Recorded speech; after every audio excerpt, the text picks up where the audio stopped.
Good afternoon. This is the chart of the week. And today we look at the one-year yield, we look at the Fed fund rate, we look at unemployment level, and we look at the S&P 500. Because when we look to the market today and we hear market participants talk about how the stock market is doing well, does the stock market lead the economy, or is it the economy that leads the stock market?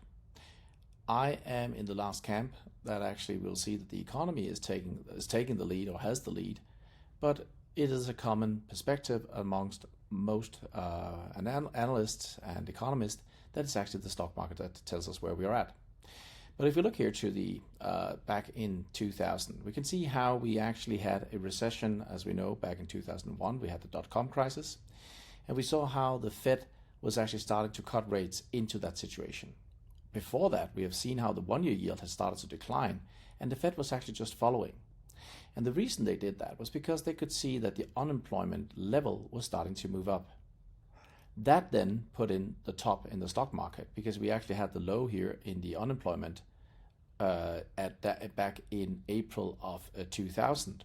So the stock market actually did not lead us into that one. That was actually the labor market which did that. And we could also see that we had a response in the short-term yields here telling us that things are not great, not the stock market.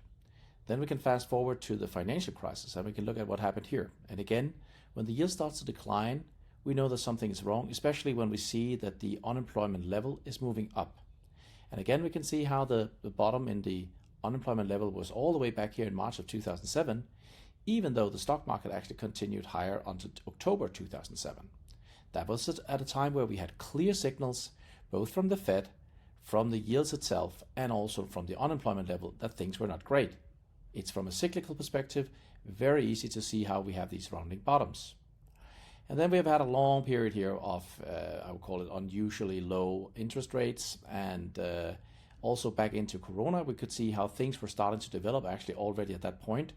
And then we had the Corona situation, and that changed that whole development we had there. The Fed came in, and we saw not just the Fed, the central banks around the world and administration came in and stimulated the economy. But now we start to see that unemployment level rising uncomfortably again. And we also see that we have the yields here starting to decline. See, I don't need much imagination to say that that could look like something similar to what we have seen here. But there are people that think that this is early phase. I think it's late phase.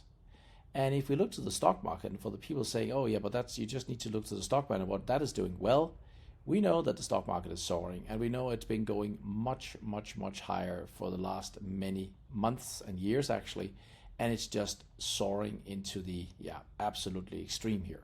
So yes, there's no evidence here from the stock market that we're seeing a top in a very near future.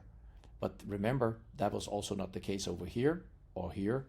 So which one is telling the truth? Is that the stock market?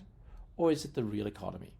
The real economy tells us that the unemployment level is going up, short-term yields are declining, and the Fed has started to come in with cuts, and we now expect that there'll be another cut also in this month, and I think it's just going to be the next in a long range of cuts as we see the short-term yields starting to decline. Again, told by the financial markets that we need to look to the stock market, and that will help us understand where we're at. I say we are late cycle, not early, and that's why we're going to see a massive top in the stock market in a not too distant future. That is all for today, and I'll be back next time.